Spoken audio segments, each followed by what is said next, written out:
Everyone, welcome back to my channel. আজকে কোনো hair video না, আজকে একটা ডেইলি ব্লগই বলতে পারো। তো আজকে হচ্ছে সোনাইয়ের জন্মদিন, মানে মনের জন্মদিন। তো তার সন্ধ্যাবেলা সেলিব্রেশন হবে, তো সেটাই তোমাদের সাথে আমি শেয়ার করতে এসেছি। তো আমার ভিডিও যদি তোমাদের ভালো লেগে থাকে তাহলে প্লিজ আমার চ্যানেলটাকে সাবস্ক্রাইব করে দিও।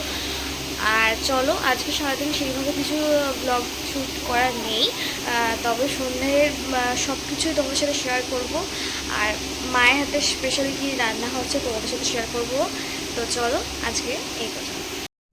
তো আমি এখানে বেরিয়ে পড়েছি, আর আজকে সারাদিন প্রচণ্ড পরিমাণে বৃষ্টির কারণে আমি গেছিলাম বিকালবেলার দিকে। আর বিকালে গিয়েই আমি এখানে বসে গেছিলাম আলু আর পেঁয়াজ ছাড়াতে। তো এখানে আমি আলু কাটা হয়ে গেছে আমার। আর এখানে সোনাই আমাকে বলছে যে আমাকে দেখা। তো তো তোমরা সবাই ওকে উইশ করো। তো এখানে আমি বসে গেছিলাম, বাপি এখানে নিয়ে এসেছিলো মাংস, তো আমি এখানে মাংসটাও ধুয়ে নিচ্ছি। আর তোমাদেরকে তো বলাই হলো না আজকে কি রান্না হবে রাতে। আজকে হবে বিরিয়ানি, সেই জন্য বাপি মাংস নিয়ে চলে এসেছে। এখানে আমি বিরিয়ানির জন্য আমি এখানে ধুয়ে নিয়েছি। আর এখানে আমার সাথে বোনের ডাল ভাজা নিয়ে মারপিট হচ্ছে। ও আমার থেকে সব ডাল ভাজাগুলো খেয়ে নিচ্ছে, খেয়ে নেবার পরে আবার দেখাচ্ছে আমাকে যে আমি খেয়েছি। তো মা এখানে এসেই বসিয়ে দিয়েছে বিরিয়ানির জন্য মাংস কষা। তো নর্মাল যেরকম মশলা দিয়ে মাংস হয় সেই রকমই মা বসিয়ে দিয়েছে। আর এদিকে হচ্ছে ভাত, আর এরপরে মা উপর দিয়ে ছড়িয়ে দেবে বিরিয়ানি মশলা।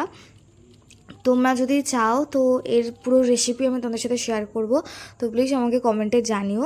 আর এখানে ভাত হয়ে যাওয়ার পর মা একটা ভালো এতে ভাতটা ঢেলে নিচ্ছে, আর প্রচণ্ড ভাপ উঠছে। আর ভাতগুলো পুরো একটা একটা খুব সুন্দর হয়েছে। আর এখানে এই যে বনি রেডি হয়ে চলে এসেছে কেক কাটার জন্য, ওর সব বন্ধুরাও চলে এসেছে। আর এখানে বিরিয়ানিতে দেওয়ার জন্য মা এখানে দুধের সাথে গুলে রেখেছিল। তারপরে মা এখানে ভাতটা নামানোর পরে মাংসটা দিয়ে সাজিয়ে নিচ্ছে যেরকম বিরিয়ানি সাজায়। আর মা প্রচণ্ড ভালো বিরিয়ানি করে, সেটা করে। আর মা কালকে প্রচণ্ড তাড়াতাড়ি বিরিয়ানিটা করেছিল, মানে আমরা যদি করতাম ওটা হতোও না। আর প্রচণ্ড তাড়াতাড়ি মা বিরিয়ানিটা করেছে। এরপরে মা এখানে আলুগুলো দেওয়ার পরে সব সাজিয়ে নিচ্ছে। এরপরে একটু দেবে কেওড়া জল, গোলাপ জল এসব দিয়ে। আর এখানে আমি কেটে নিচ্ছিলাম স্যালাড। তো স্যালাডে শসাগুলো আমি একটু সাজিয়ে নিচ্ছিলাম ছবি তুলবো বলে। আর তারপরে এই যে এখানে সোনাই রেডি হয়ে গেছে কেক কাটার জন্য। আর আমরা দুজনে এক জায়গায় থাকা মানে সেখানে ঝামেলা হবে, তারপরে আবার ভাব হয়ে যাবে। তো তারপরে এইটা হচ্ছে আমাদের বিরিয়ানির সাথে খাওয়ার জন্য কষা মাংস, এটা বিরিয়ানির সাথে খাবো আমরা। আর এখানে হয়ে যাচ্ছিলো আমাদের বিরিয়ানিটা দমে বসিয়ে দিয়েছিল মা। আর বাদিকে হচ্ছিল পায়েস। আর এখানে বিরিয়ানিটা নামিয়ে নিয়েছে, তোমরা দেখে বলো কেমন হয়েছে বিরিয়ানিটা। আর এখানে একটু ভালোভাবে ঝাঁকিয়ে নেওয়া হচ্ছে যাতে মাংসগুলো নিচে না একেবারে থাকে, উপরে একদম করে হয়ে যায়। আর এখানে আমরা বসে গেছিলাম খেতে। তো সবার খুব ভালো লেগেছিলো বিরিয়ানিটা কালকে। সেলিব্রেশন হচ্ছে, এখানে সব মনের বন্ধুরা আছে, বন্ধুরা বলতে এখানে সব ভাইজি ভাইপো এই সবাই আছে। আর আমরা ছিলাম সবাই ব্যাকে। তো সবাই মনকে উইশ করো। আর আমার এই ভিডিও যদি তোমাদের ভালো লেগে থাকে প্লিজ আমার চ্যানেলটাকে সাবস্ক্রাইব করে দিও। আর তোমরা আমার কাছ থেকে কি ভিডিও দেখতে চাও তোমরা আমাকে জানিও, আমি সেই ধরনের ভিডিও তোমাদের সাথে শেয়ার করতে চাই।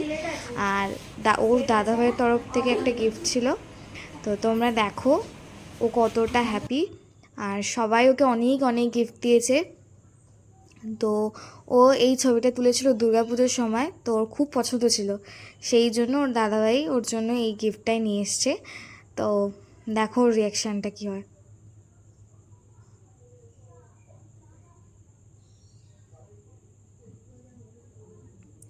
তো আজকে এই পর্যন্ত, টাটা।